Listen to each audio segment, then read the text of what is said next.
네, 좋은 아침입니다. 오늘은 1월 25일 월요일 아침입니다. 오늘도 이 귀한 청지기 세미나에 참여해 주신 여러분 감사합니다.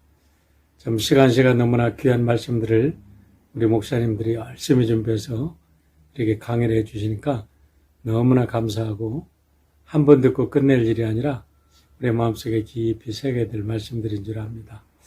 오늘도 귀한 말씀 전해 주실 것 믿고 우리 함께 기도합니다.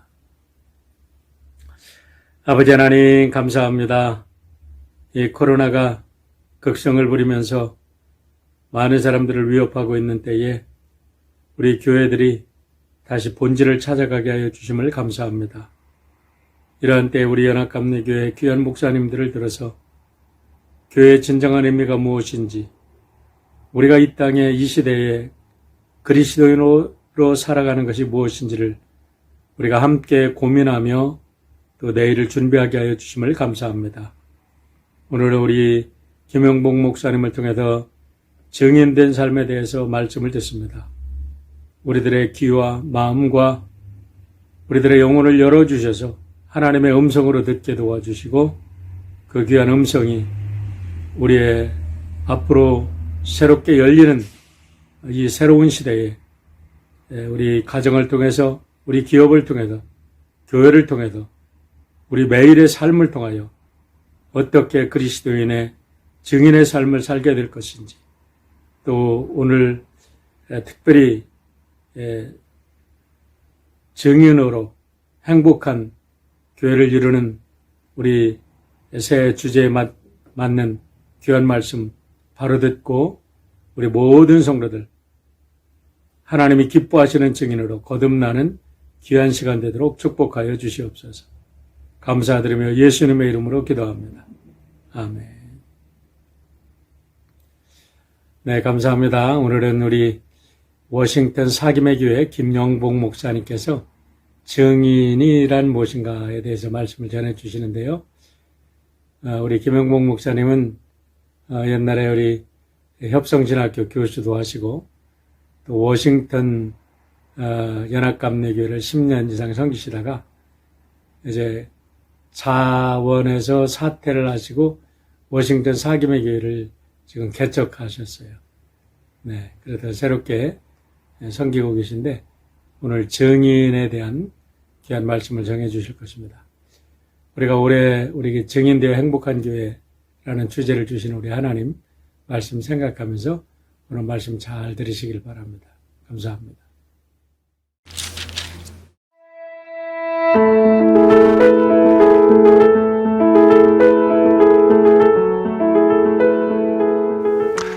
안녕하십니까. 저는 워싱턴 사김의 교회를 섬기고 있는 김영복 목사입니다. 저희 교회는 버지니아에 있습니다. 워싱턴 DC에서 좀 외곽으로 떨어져 있는 버지니아에 교회를 섬기고 있습니다. 오늘 뉴 노멀 시대의 증언이라는 제목의 말씀을 나누도록 저에게 책임이 주어졌습니다. 오늘 본문은 이미 여러분 들으신 것처럼 베드로전서 3장 8절부터 17절까지의 말씀입니다. 증언, 증인이라는 말은 법정 용어지요. 어떤 사건을 판결하는 데 있어서 그것을 직접 목격한 사람의 증언이 무게를 갖습니다. 사도행전 1장 8절에 보면 주님께서 부활하셔서 승천하시기 전에 이렇게 말씀하시죠. 오직 성령이 너희에게 임하시면 너희가 권능을 받고 예루살렘과 유대와 사마리아와 땅끝까지 이르러 내 증인이 되리라. 여기서 나의 증인이 되리라 그렇게 말씀하시죠. 달리 말하면 그분에 대한 증언입니다. 우리가 무엇을 증언합니까? 예수 그리스도에 대해서 증언하는 거죠. 또한 예수 그리스도께서 나에게 행하신 일에 대해서 증언하는 것입니다. 그러므로 뉴 노멀 시대의 증인이라고 하는 이 주제로 생각할 때 첫 번째 우리 스스로에게 물어야 할 질문은 나는 과연 체험했는가? 증인 혹은 목격자의 자격을 갖고 있는가 하는 질문이죠. 예수 그리스도를 만났는가? 예수 그리스도를 만났다는 말은 무슨 꼭 환상이나 뭐 이런 걸 통해서 만났다는 것을 의미하지는 않습니다. 말씀을 통해서도, 혹은 기도를 통해서, 찬양을 통해서, 예배를 통해서, 혹은 일상생활 하는 중에 주님이 나와 함께 계시다는 것을 마음으로 느끼고 체험하고 그분 앞에 고개 숙이는 그러한 체험이 바로 예수님을 만나는 것이지요. 그리고 십자가의 은혜로 죄사함 받은 그런 확신이 있는가? 내 안에 그 죄책감이 십자가의 은혜로 한순간에 사라지는 그런 경험을 했는가? 나를 계속 옥죄고 있던 그 죄의 사슬로부터 풀려나는 경험을 했는가? 그리고 그 이후로 성령께서 내 삶 속에 만들어내시는, 내 스스로 노력해서는 될 수 없는 그런 일들을 성령께서 나에게 만들어내시는 그런 경험이 있었는가? 우리 찬송가에서 부르는 것처럼 영생을 매일 누리며 살아가는 그런 삶의 기쁨이 있는가? 이런 여러 가지 질문으로, 표현으로 말할 수 있습니다만은, 이것을 한마디로 얘기를 한다면 나에게는 증언할 내용이 있는가? 나는 직접적인 체험적인 증언이 나에게 있는가? 그런 질문이지요. 우리 많이 부르는 찬송가 가사 중에 This is my story, this is my song, 이것이 나의 찬송이요, 이것이 나의 간증이라. This is my story, this is my song. 예수님께서 나에게 찾아오셔서 내가 예수님을 만나서 나에게 일어난 이야기, 그리고 내가 그로 인해서 부르는 노래가 있어야 된다는 뜻이지요. 그러므로 우리가 증인으로서 이 새해 시작된 2021년에 증인으로서 살아가기 위해서 우리 스스로에게 묻고 다짐해야 할 질문은 더 깊이 체험하자는 것이죠. 이미 체험하신 분들은 더 깊이 체험을 하시고요. 아직도 신앙이 그저 들어 알았던 신앙, 욥이 마지막에 하나님을 만나서 그러지요, 내가 이제 주님을 듣기만 하였는데 이제 내가 눈으로 봅니다 라고 고백한 것처럼 들어 배운 신앙이 아니라 거기서 한 걸음 더 나아가서 내가 직접 체험한 신앙이 될 수 있도록 힘써야 할 것입니다. 오늘 읽은 본문의 13절부터 15절에 이렇게 말씀이 나와 있습니다. 또 너희가 열심으로 선을 행하면 누가 너희를 해하리요? 그러나 의를 위하여 고난을 받으면 복 있는 자니 그들이 두려워하는 것을 두려워하지 말며, 여기서 그들이는 믿지 않는 사람들을 말하는 거죠. 믿지 않는 사람들이 두려워하는 것을 두려워하지 말며 근심하지 말며 너희 마음에 그리스도를 주로 삼아 거룩하게 하고 너희 속에 있는 소망에 관한 이유를 묻는 자에게는 대답할 것을 항상 준비하되 온유와 두려움으로 하고 선한 양심을 가지라. 이는 그리스도 안에 있는 너희의 선행을 욕하는 자들로 그 비방하는 일에 부끄러움을 당하게 하려 함이라. 이 말씀 중에 우리가 잘 아는, 많이 이 교회에 오래 다니신 분들이라면 기억하고 있는, 너희 속에 있는 소망의 이유를 묻는 자에게 대답할 것을 항상 준비하되 라는 말씀이 있지요. 왜 우리에게 소망의 이유를 사람들이 물어봅니까? 지금 이 편지가 처음 쓰여져서 읽었던 독자들은 믿는다는 이유 때문에 박해를 당하고 있던 사람들입니다. 여러 가지로 불이익을 당하고 손해를 당하고 박해를 당하고 있는 상황에 있었는데도 불구하고 그들은 믿음을 포기하지 않고 계속해서 선행을 실천하는 겁니다. 그래서 그들을 바라보는 사람들이 질문을 하는 거죠. 왜 그럴까?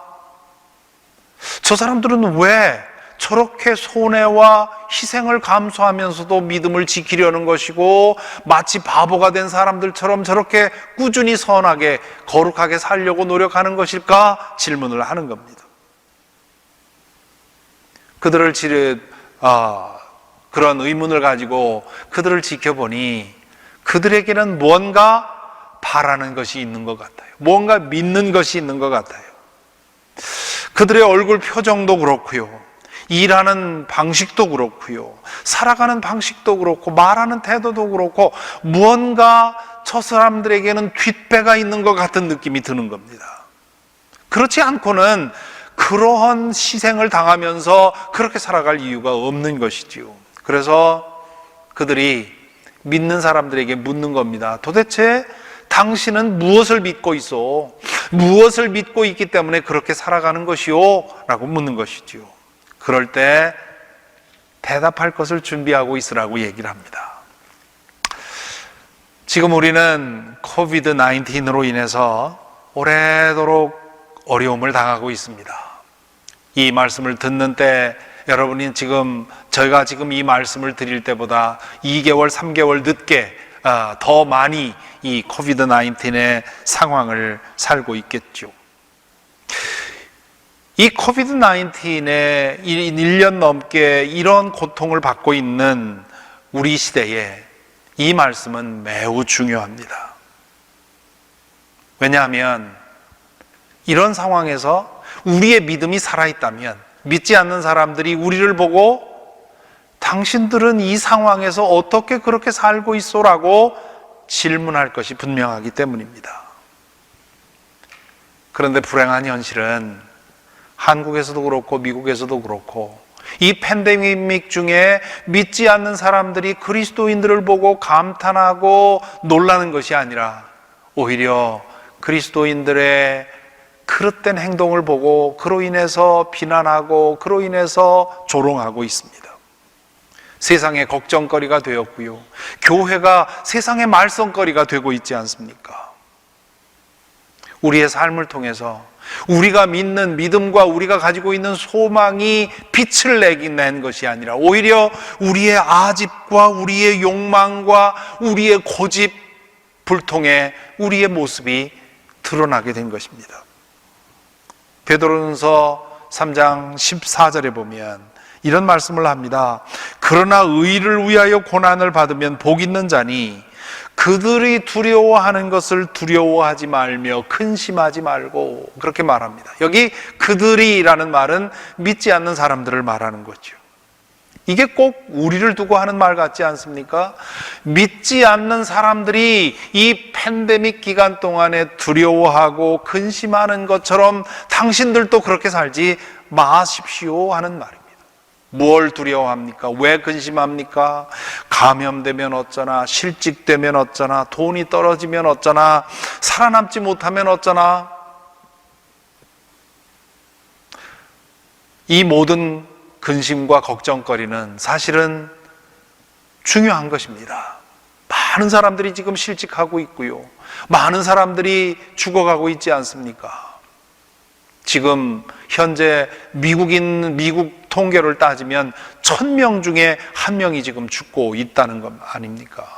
1분에 한 사람씩 감염되고 있는, 지금 12월 현재로 따질 때 1분에 한 사람씩 감염되고 있는 이런 상황에서 감염되면 어쩌나 하는 걱정은 당연히 해야 되는 일이죠. 또 이 상황에서 우리 가정을 보살피지 못하면 우리 가정이 경제적으로 어려움에 처하면 어쩌나 하는 두려움 갖는 거 당연합니다.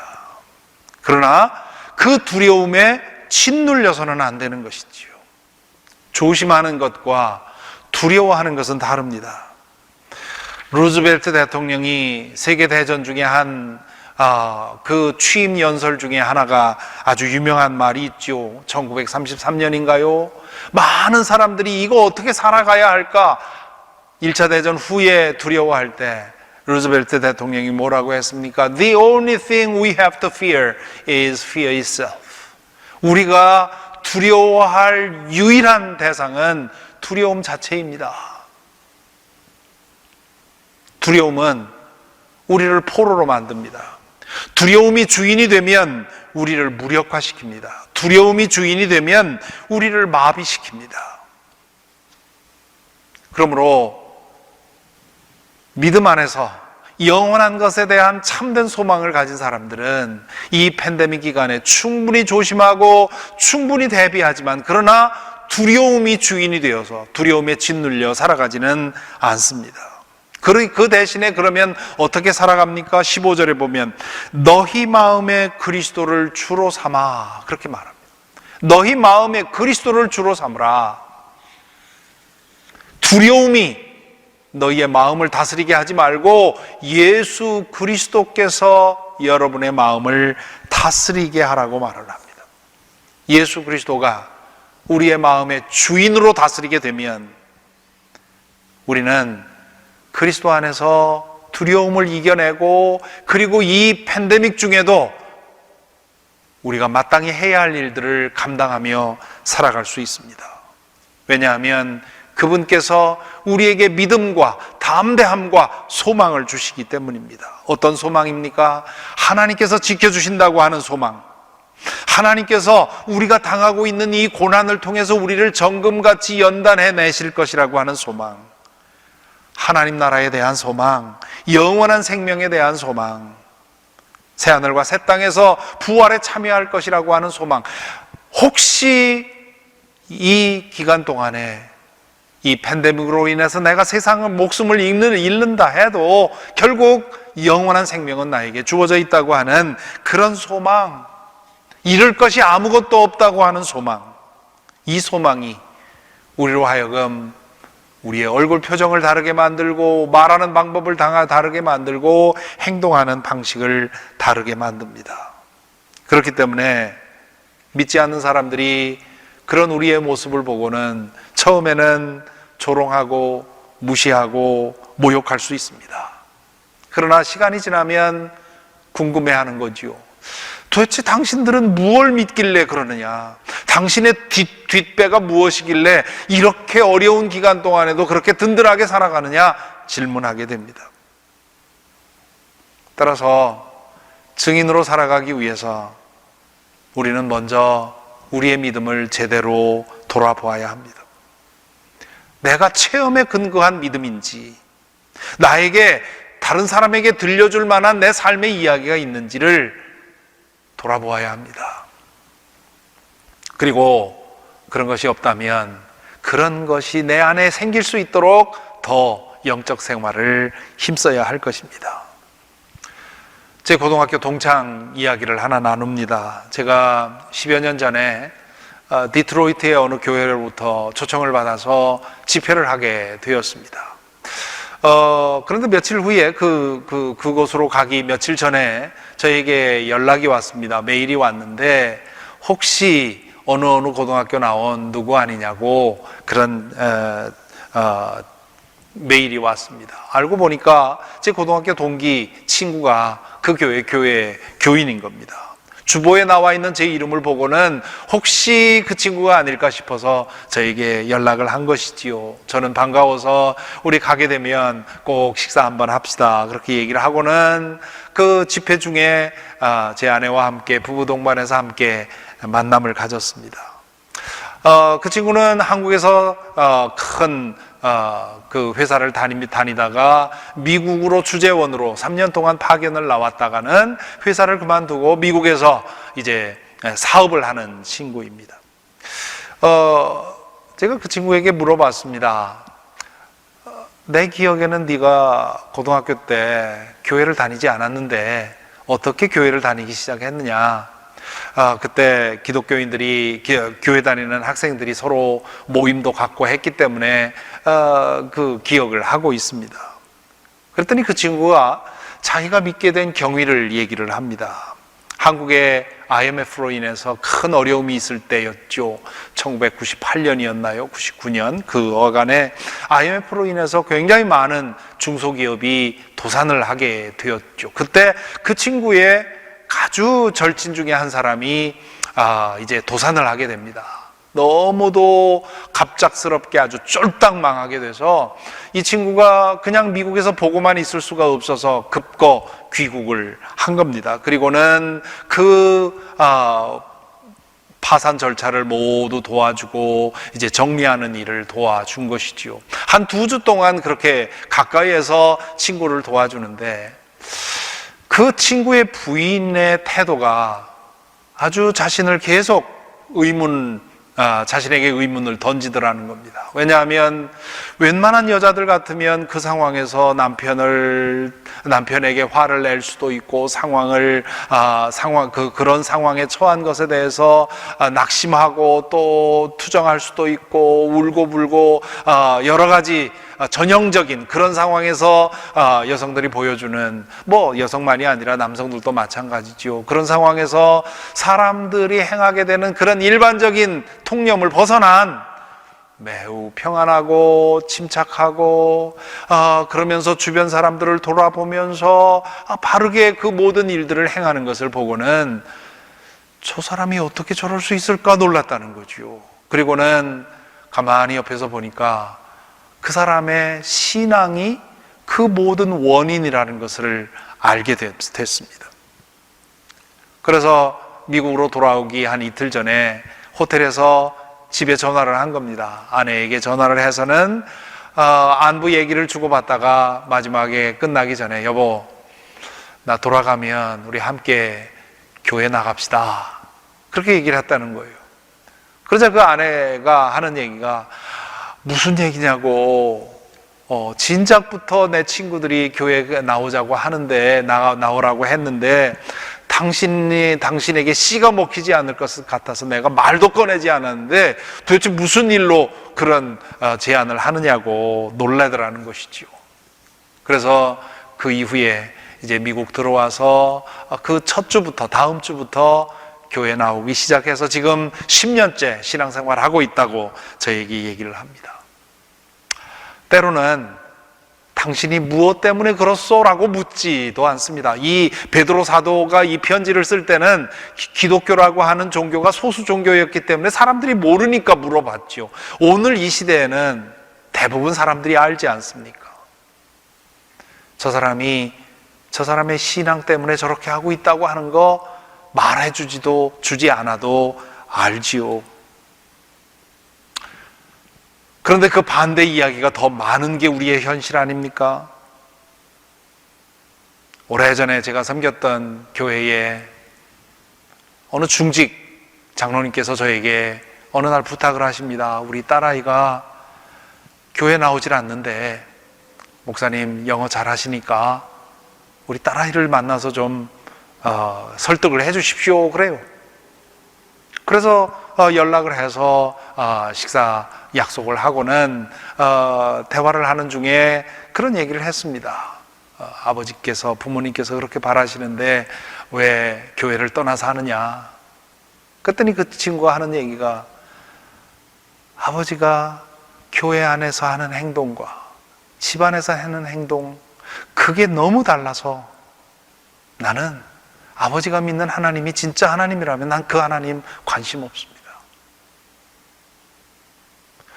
불행하게도 그분은 자기가 자기의 딸을 교회로부터 떠나게 했다는 것을 알지도 못한 채 딸이 교회로 돌아오기만을 간절히 기도하고 있었던 것입니다. 얼마 전에, 몇 년 전에 몇 주일간 우리 교회에 나오다가 안 나오는 분이 계셨어요. 발길을 뚝 끊었길래 물어보았습니다. 왜 안 나오십니까? 그랬더니 그 사람이 그럽니다. 내가 비즈니스를 하는 중에 나랑 얽혀서 아주 원수가 된 사람이 있는데 그 이후로 그 사람 취급도 하지 않는데 그 교회에 있더라고요.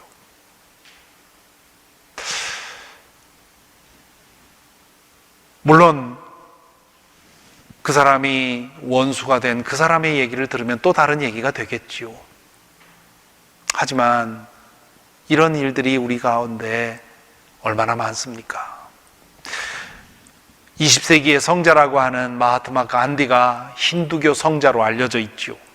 그런데 그의 자서전을 보면 그가 영국 유학과 남아공에서 변호사로 일하는 동안에 이 기독교에 대해서 아주 깊은 인상을 받았습니다.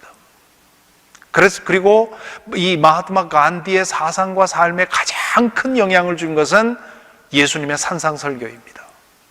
간디가 제일 존경하는 분은 예수 그리스도이십니다. 그런데 그분이 왜 결국 기독교를 떠나서 힌두교로 돌아갔습니까? 그분이 한 유명한 말이 있지요. 나는 예수님은 좋은데 교회가 싫다. 그분이 영국과 남아공에서 만난 많은 선교사들, 기독교인들을 보고는 실망하고 자신의 민족 종교인 힌두교로 돌아갔습니다. 만일에 그가 만났던 사람들이 예수 그리스도의 모습을 제대로 보여줬다면 마하트마 간디는 20세기 기독교 성자로 마르틴 루터 킹이나 테레사 수녀처럼 그렇게 기억이 되었을 것입니다. 과연 우리는 어떤 모습입니까?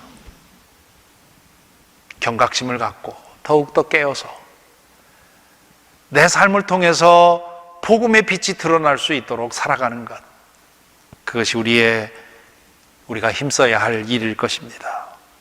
그런데요,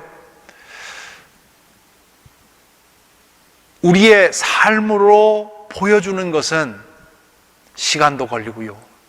그리고 때로는 그걸 알아보지 못하는 사람도 많죠. 제 고등학교 친구 같은 경우는 참 현명한 친구죠. 그런 차별성을 알아보고 그 이유가 무엇인가를 찾고, 그리고 그 이유를 보자 나도 그렇게 해야 되겠다 하고 결단을 했으니 얼마나 훌륭한 사람입니까? 근데 다들 그러는 게 아니지요. 그래서 때로는 말이 필요한 겁니다. 복음을 입으로 전해서 복음이 무엇인지를 제대로 알려주어야 하지요. 아시시의 성자 프란시스코가 한 매우 유명한 말이 있습니다. 때를 얻든지 못 얻든지 복음을 전하십시오. 필요하다면 말도 사용하십시오. 여기서 아시시의 프란시스 이 성자는 분명히 알고 있었던 겁니다. 우리가 다른 사람에게 전도하기 위해서는 행동이 먼저 앞서야 한다고 하는 것. 그러나 때로는 많은 경우에 말도 필요하다는 것. 그래서 베드로 사도는 15절에서 너희 속에 있는 소망의 이유를 묻는 자에게 답할 것을 준비하라. 그런데 온유와 두려움으로 하고 선한 양심을 가지라, 그렇게 얘기를 하죠. 여기에 보면 말로 전도하는 데 있어서 세 가지 중요한 요소를 말하고 있습니다. 첫째는 대답할 것을 항상 준비하라. 말의 내용을 준비하라는 말입니다. 이것은 뭔가 암기하고 있으라는 뜻이 아닙니다. 암기한 지식은 생명력이 없습니다. 그럼 어떻게 하라는 말입니까? 내가 무엇을 믿는지, 왜 믿는지를 마음속에 정리해 놓고 있어서 누군가가 물어보면 요령 있게, 그리고 설득력 있게 그 내 믿음을 전해줄 수 있도록 준비하라는 말입니다. 전도는 교회로 인도하는 게 아닙니다. 내가 믿는 믿음을 전해주는 것이지요. 그 결과로서 우리 교회에 나올 수도 있고 다른 교회에 나올 수도 있어요. 교회에 나오는 것은 그 결과이고요. 전도는, 증언은 내 믿는 것을 전하는 것입니다. 그러므로 내가 무엇을 믿는지, 왜 믿는지, 믿어서 어떻게 되었는지를 설명해 줄 수 있도록 마음속으로 정리해 놓고 있는 것이 필요하죠. 우리 한국교회는 오래도록 그 한국교회의 문화가 질문을 못하게 하고 토론을 못하게 하고 일방적으로 받아먹는 그런 식의 신앙, 교회 문화가 오래도록 우리 한국교회를 지배했습니다. 그러다 보니까 신앙생활을 10년, 20년 했어도, 혹은 평생토록 신앙생활을 했어도 말씀을 읽고 스스로 그 말씀을 통해서 오늘 나에게 주시는 하나님의 음성이 무엇인지 찾는 일에 무력합니다. 뿐만 아니라 당신이 무엇을 믿고 있소라고 얘기했을 때 얼버무리고 우리 교회 와봐, 우리 목사님 만나봐, 이렇게 얘기하는 경우가 얼마나 많은지 모릅니다.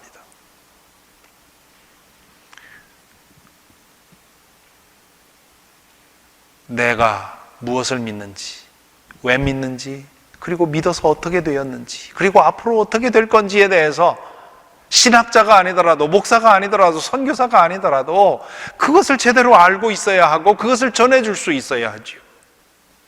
그런 훈련이, 그런 노력이 필요하다고 하는 것을 말씀하고 있습니다. 둘째는 내 소망에 관한 이유를 묻는 자에게 대답할 것을 항상 준비하되 온유와 두려움으로 하라, 그렇게 말합니다. 온유와 두려움으로 하라. 이건 뭡니까? 첫 번째는 말할 내용을 준비하라는 뜻이고요. 두 번째는 말하는 태도가 중요하다는 말이죠. 온유하게 하라는 말은 무슨 뜻입니까? 겸손하게, 부드럽게, 세심하게 하라는 것이고요. 두려움을 갖고 말하라는 말은 무슨 뜻입니까? 이 사람의 지금 영혼이 달려있는 그런 영원한 운명에 관한 문제라고 하는 것을 생각을 하면 매우 두려운 일이지요. 제가 청년 때 중고등학교 학생들을 교사로 지도할 때, 그때 성경을 읽으면서 저에게 제 마음속에 얼마나 크게 부담으로 온 말씀이 있습니다.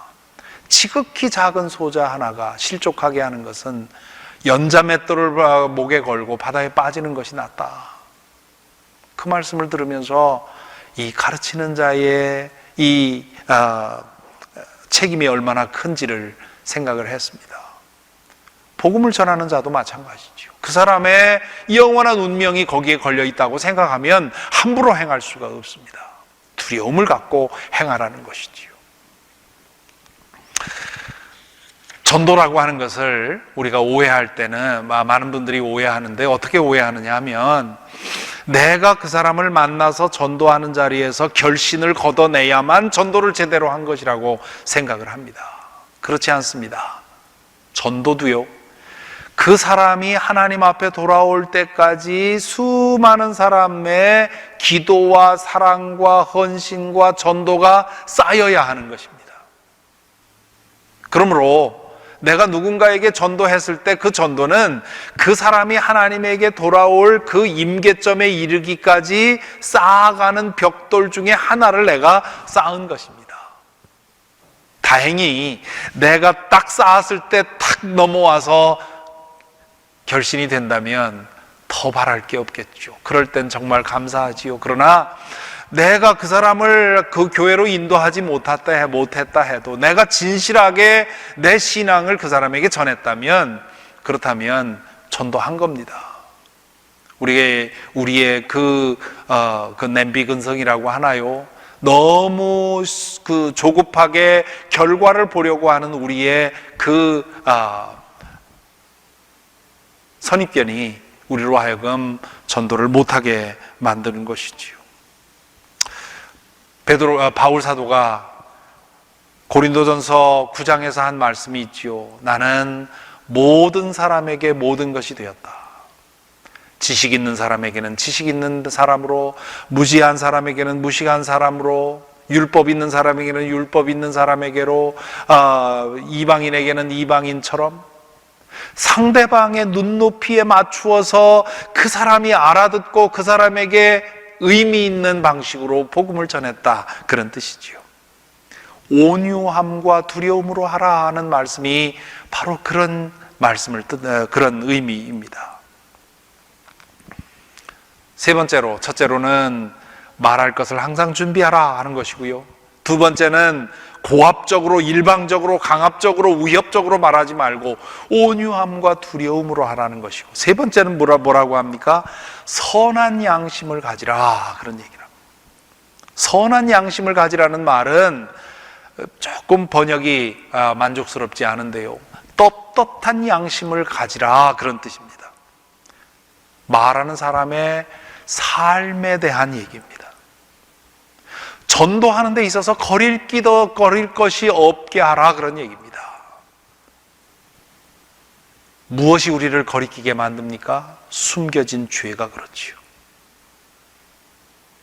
목사가 단에 서서 말씀을 전할 때 거리낄 것이 있으면 담대하게 전할 수가 없습니다.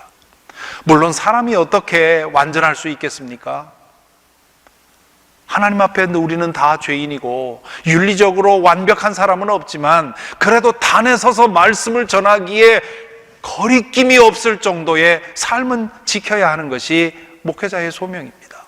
마찬가지로 우리 그리스도인들도 내가 누군가에게 그리스도인으로서 나서기에 부족함이 없도록 거리낄 것이 없도록 우리의 떳떳한 양심을 지킬 수 있도록 힘써야 한다는 말입니다.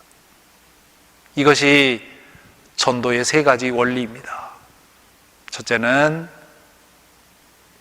내가 무엇을 믿고 왜 믿는지를 요령 있게 전해줄 수 있도록 생각을 정리해 놓고, 둘째는 일방적으로 고압적으로 말하는 것이 아니라 온유하고 두려운 마음으로 섬세하게 세심하게 접근해야 하는 것이고요. 세 번째로는 내가 그런 복음을 전하기에 부족함이 없도록 떳떳하도록 내 삶을 지키는 것입니다. 오늘 제가 드리는 말씀의 주제가 제목이 뉴노멀 시대의 증언입니다. 뉴노멀 시대의 증언이 올드노멀 시대의 증언과 다를 게 있습니까? 없습니다. 같지요. 오늘 우리가 사는 시대를 포스트 크리스천 이어라라고 얘기를 합니다. 무슨 뜻입니까? 기독교 복음을 대부분의 사람들이 이미 들었다는 말입니다. 듣고 거부한 것이지요. 이런 상황 속에서 우리가 좋은 증언자가 되기 위해서 첫째는 그리스도를 주님으로 삼아 거룩하게 구별된 삶을 살도록 힘쓰는 것이고요. 두 번째는 우리가 믿는 바를 전해줄 수 있도록 우리 자신을 준비하는 것입니다. 다만 지금 뉴 노멀 시대가 시대에 달라진 것은 기독교 복음에 대한 거부와 배척이 더 심해졌습니다. 요즘 토럴 스트레인저한테 다가가서 복음을 전하는 것은 그것은 지금 기독교에 대한 반감이 너무 강하기 때문에 그 쉽지 않은 일입니다. 하지만 반대로 이 팬데믹 상황이기 때문에 영적인 갈구와 무언가 구원에 대한 그런 갈망은 더 많아졌습니다. 그러므로 이 팬데믹 상황에서 우리가 잘만 한다면 전도에 대한 기회가 될 수 있는 것이지요. 그렇다면 더욱 우리 먼저 믿는 우리가 더욱 영적 생활에 전념해야 할 것입니다. 믿음의 능력을 더 깊이 체험함으로 우리가 전해줄 만한 그런 믿음의 이야기들이 더 많아야 하겠죠. 그리고 두 번째로는 팬데믹으로 인해서 어려움을 당한 이들을 돌볼 수 있어야 합니다. 사도행전 27장에 나오는 바울 사도의 항해 이야기가 저는 이 시기에 우리 그리스도인들이 좀 깊이 묵상해야 될 이야기라고 생각을 합니다. 주 예수의 신분이 되어서 가이사랴로부터 로마로 호송되는 과정 중에 일어난 일이지요. 크레타 섬 미항이라고 하는 곳에 도착했을 때 이미 겨울이 되었습니다. 이 지중해는 겨울에 항해하기에 매우 위험한 곳입니다. 아주 탁월한 그런 기술을 가진 사람도, 항해 기술을 가진 사람도 피하려고 하는 일이 이 겨울에 항해하는 일입니다. 왜냐하면 유라굴로라고 하는 그 겨울철에 부는 태풍이 아주 무섭기 때문이죠. 미항에 도착했을 때 바울 사도는 여기서 겨울을 지나고 갑시다 제안을 하지요. 하지만 백부장은 항해를 고집했습니다. 날씨도 괜찮아 보이고 지금 이 미항이 이 많은 사람들이 함께 겨울을 지나기에 적합하지 않으니 떠납시다 해서 떠납니다. 미항을 떠나자 처음에는 순풍의 돛담배처럼 항해가 문제가 없었습니다. 그런데 아니나 다를까 며칠 지나니 유라굴로라고 하는 태풍이 지중해를 전체를 뒤집어 놓습니다.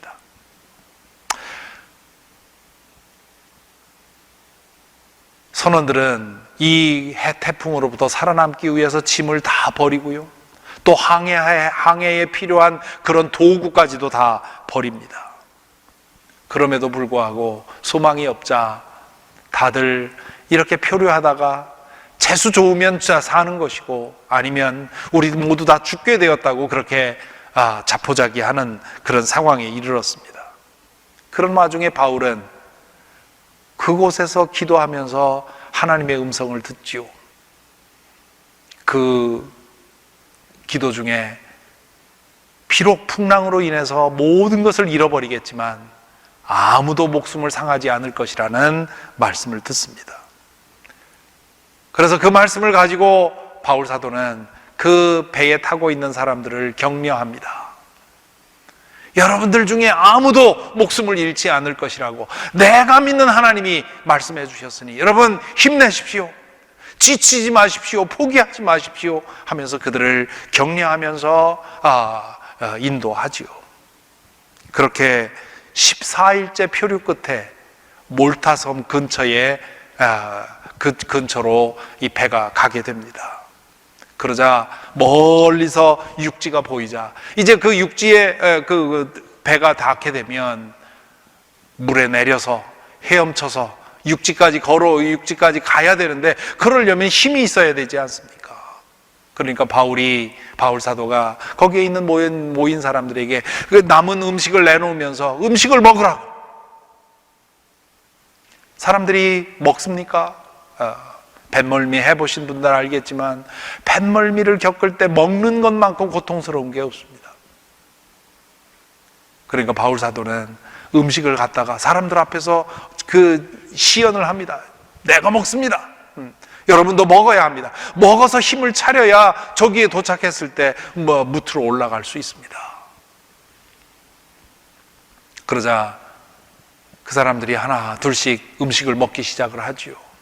그리고는 힘을 차리고 배가 육지 근처에 정착했을 때 그 모두가 내려서 헤엄을 쳐서 육지로 올라가서 바울 사도가 장담한 대로 한 사람도 목숨을 잃지 않고 다 구원을 얻었지요.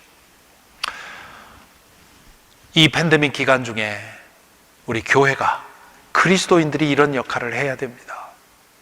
그러려면 먼저 우리가 믿음의 능력으로 이 팬데믹에 짓눌리지 않고 두려움이 우리의 주인이 아니라 그리스도가 우리의 주인이 되도록 그렇게 살아가야 되겠죠. 그러면서 어려움에 처한 사람들, 고통 중에 있는 사람들을 돌아보아야 될 것입니다. 그리고 그런 삶을 바탕으로 복음을 전하는 것이지요. 우리가 언제라도 복음을 전할 수 있도록 우리 마음에 내가 믿는 것, 그 믿는 것의 이유와 그 목적을 준비해 놓고 그리고 한 사람 한 사람의 영혼을 사랑하는 마음으로 간절하고 온유한 마음으로 전도할 수 있도록 준비를 하고 그리고 그런 말씀 전하기에 부족함이 없도록 깨끗하고 거룩하게 사는 이 노력을 힘쓸 때 우리를 통해서 하나님의 영광이 드러나게 될 것입니다. 팬데믹 시대에 뉴노멀 시대의 증언이라고 하는 주제로 잠시 말씀을 드렸습니다. 바라기는 저와 여러분 이 말씀을 듣는 모든 분들이 정말 이 팬데믹 시대에 오히려 더 빛이 나고 믿음의 능력이 더 강해지고 그리고 더 많은 사람들에게 복음을 전하는 그런 저와 여러분이 되기를 간절히 기원합니다. 감사합니다.